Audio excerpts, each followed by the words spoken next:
On me pose souvent la question, Julie, comment je fais pour bien nettoyer mon diffuseur et à quelle fréquence je dois le nettoyer? Peu importe le type de diffuseur que tu as à la maison, c'est important de bien nettoyer si tu veux l'utiliser longtemps. Dans cette vidéo, je te donne mes petits trucs faciles pour nettoyer ton diffuseur en moins de 2 minutes. Et reste jusqu'à la fin, parce que je te donne aussi quelques trucs pour diffuser de façon sécuritaire, quelques précautions d'usage.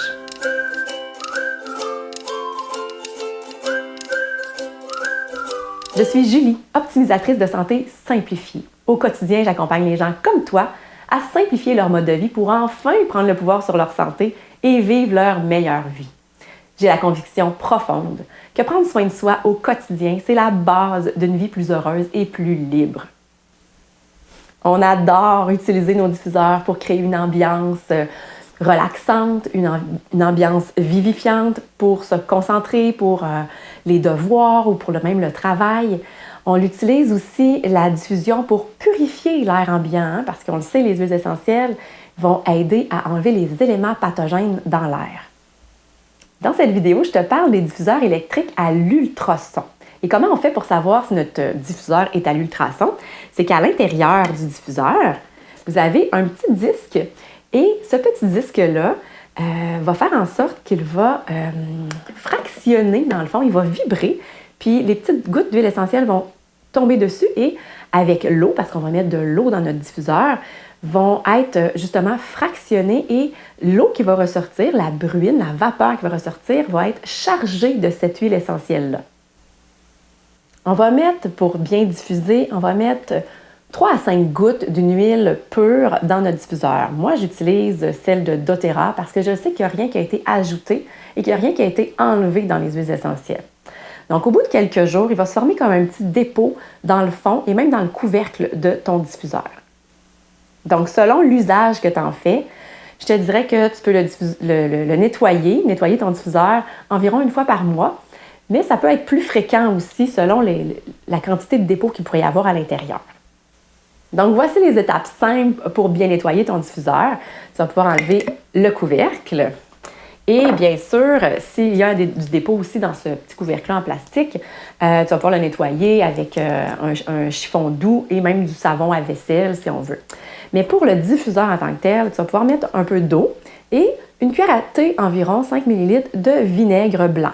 Et tu vas pouvoir rediffuser, remettre le couvercle et diffuser 3 à 5 minutes. Je te suggère de le faire sous la hotte pour ne pas avoir à respirer ce mélange d'eau et de vinaigre.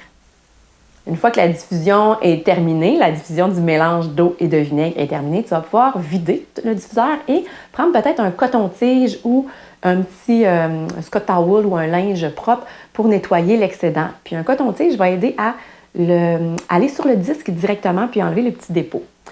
Ensuite, tu vas pouvoir le rincer à l'eau claire. Attention aux fils là, ou aux endroits où l'électricité peut être branchée. Et tu vas ensuite bien l'essuyer. Tu vas pouvoir rediffuser ensuite de façon régulière. Alors, c'est aussi simple que ça.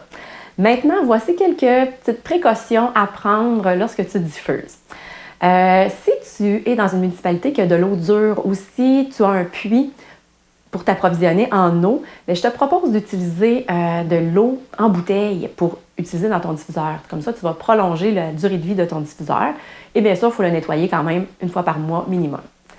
Je te suggère aussi, quand tu diffuses dans une petite pièce, de laisser les portes ouvertes. Ça va permettre de mieux aérer l'espace et d'être moins chargé en gouttes d'huile essentielle.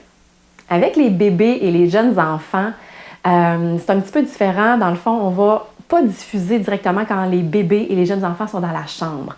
On va diffuser toujours la porte ouverte, quelques minutes avant que l'enfant aille se coucher. Et on va l'arrêter quand l'enfant est dans la chambre.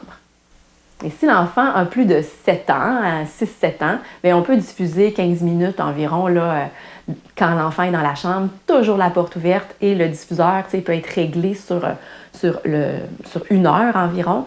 Puis, on va s'arranger pour qu'il reste environ 15 minutes. On va diffuser pendant la routine du dodo, pendant le bain et tout ça, dans la chambre. Et il va rester peut-être 15 minutes de diffusion et la petite lumière va s'arrêter en même temps que le diffuseur. Et l'enfant va bien dormir à ce moment-là. Pour les animaux, pour l'utilisation pour les animaux, toujours laisser la chance à l'animal de sortir de la pièce.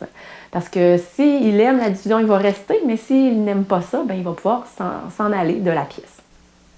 Certaines huiles essentielles peuvent être irritantes, peuvent donner envie de tousser. C'est le cas comme de la cannelle, du thym, de l'origan.